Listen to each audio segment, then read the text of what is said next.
Hmm. Yeah.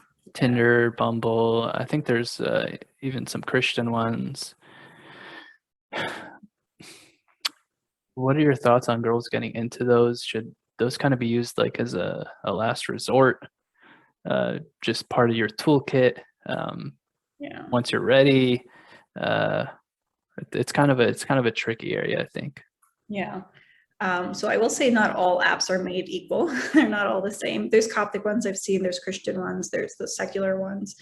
Um, I have such mixed opinions on online dating. Like sometimes I'm like, look, it's good when you've exhausted all your resources in where you live. Some people are in very small communities. They're not in LA or New Jersey where there's, thriving Coptic churches and Christian communities. And they're in the middle of nowhere and they already know the 5 people in their youth group and they're not interested in any of them, right? And online dating is a great way to meet other people outside of your area or your network.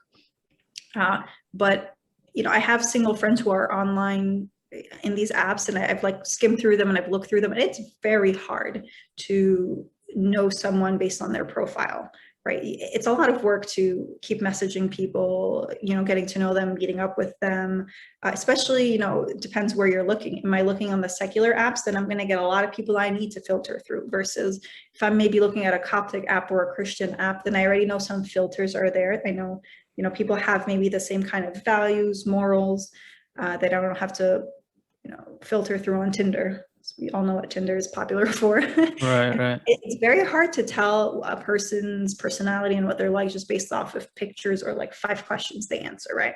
Hmm. How tall you are, what's your background, where you're from, do you want kids, do you not want kids, what's your relationship status, are you divorced, single, whatever it may be. But it's harder, I think, to find somebody on dating apps. Not that they're not successful. There's, obviously success stories there. If you're doing it with the right mentality, with the right intention, I think it can be very helpful. But it just might take some work to sort through all of that. And I don't think there's anything wrong with, women being on there with, swiping right or liking or whatever they do on the other person's profile to show that there's some interest. So conversations can be started.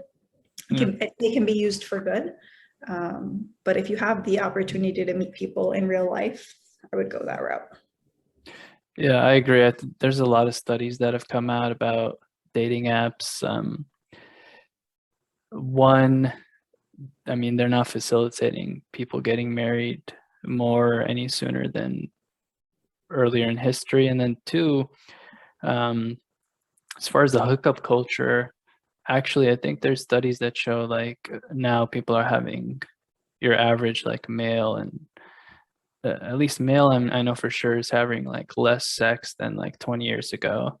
Um, Part of that is because if you put a woman on an app like this, okay, now she can just she she can choose from literally thousands of guys, and all of them are going to go for the top guy. Why would any guy, girl go for just your average guy or below average guy, right? So I think it kind of perpetuates that unreasonable standards thing. And then for guys on these apps, good luck. Like you're gonna have no success just because of the studies have shown that a very small majority of guys, like maybe fewer than 10%, maybe like 5%, are the ones that get most of the traction on there.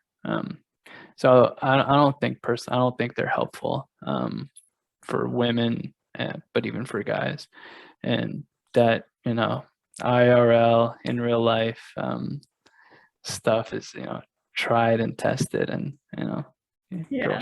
girls should stick to that. It's analysis paralysis, right? Too many options, you don't know what to do. Right. And I say just, go the old fashioned way and tell your friend or somebody you trust, somebody who knows you, like, hey, I'm single, I'm looking, if you know anybody that's compatible with me, let me know. And somebody always knows somebody who knows somebody and they can Yeah. connect you. Well, and we know a lot of, relationships that have started that way. And those have, a good amount of success, I would say. Have you ever thought of doing something like that, like doing a matchmaker thing? I don't know if you've seen the Netflix show about I think Oh she's yeah, an the Indian Indian. match. Yeah, yeah. I mean, you ever thought of doing something like that? I think it could be done, but it has to be done well. I think there should be like an application process. Deborah Fileta, who I just mentioned, wrote that dating book. I keep in touch with her, and she does something.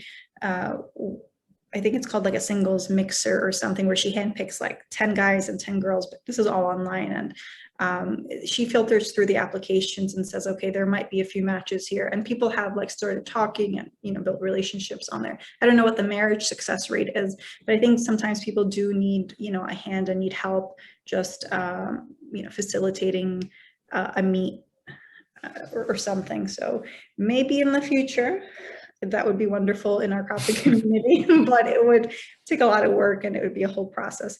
And there's also like events around here, in New Jersey, where they market it specifically to young professionals or young people that are, single. And, it's nice when the church does that, sees there's a need and says, okay, let me do something about it and facilitate some kind of event.